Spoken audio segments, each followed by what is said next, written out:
Hello guys, આજે આપણે કાગળનું cover બનાવ્યું. તેના માટે આપણી પાસે આ પ્રકાર A4 સાઇઝનું કાગળ હોવું જરૂરી છે. ત્યારબાદ કાતર, માપપટ્ટી, ફેવિકોલ, પેન્સિલ. અહીં બતાવ્યા પ્રમાણે કાગળને ફોલ્ડ કરવાનો છે. ઉપરથી થોડો ભાગ આપણે છોડવાનો છે. બંને છેડા ભેગા કરી હાથ વડે આ રીતે ફોલ્ડ કરી લેવું.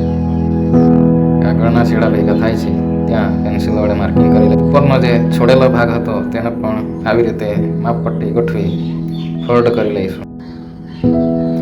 પેન્સિલ વડે કાગળના બંને ખૂણા પર 1-1 સેમી માર્જિન છોડી માર્કિંગ કરી લઈશું. હવે કાગળની ઉપરની ધાર છે તેના 2 સેન્ટીમીટરનું માર્જિન છોડી માર્કિંગ કરીશું. નીચેના છેડે પણ આપણે 1-1 સેમીનું માર્કિંગ કરી લઈએ. એ માર્કિંગ પર લીટી દોરી દઈશું. ઉપરના ભાગમાં જ્યાં જ્યાં માર્કિંગ કરેલ હતું તેને પણ આવી રીતે લાઈન દોરી દેવાની છે. હવે વચ્ચેના ભાગ પાસે પણ આપણે આડી લીટીઓ કરી લઈશું. આવી રીતે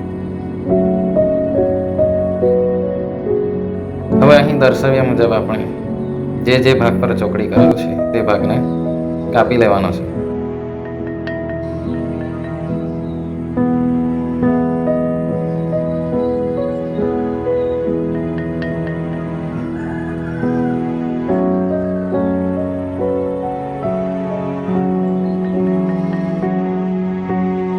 હવે વચ્ચેના ભાગમાં માપપટ્ટી મૂકી જે બહાર નીકળતો ભાગ છે તેને આવી રીતે ફોલ્ડ કરી લેવાનો.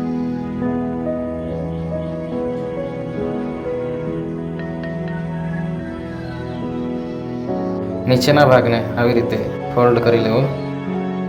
ત્યારબાદ વચ્ચેના ભાગનો જે બહાર નીકળતો પટ્ટી જેવો ભાગ દેખાય છે ત્યાં ગ્લુ લગાવી હાથ વડે ગ્લુને પસરાવી લેવું અને ફોલ્ડ કરેલા ભાગ પર એ બંને છેડાઓને આવી રીતે વાળીને ચોંટાડી દેવાના.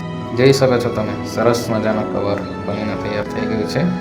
આ કવરનો ઉપયોગ આપણે કોઈક પ્રસંગે આપણા મિત્રો કે સગાવહાલાને ગ્રીટિંગ કાર્ડ્સ આપવું હોય તો એ ગ્રીટિંગ કાર્ડ બનાવીને આ કવરમાં મૂકીને આપી શકીએ છીએ.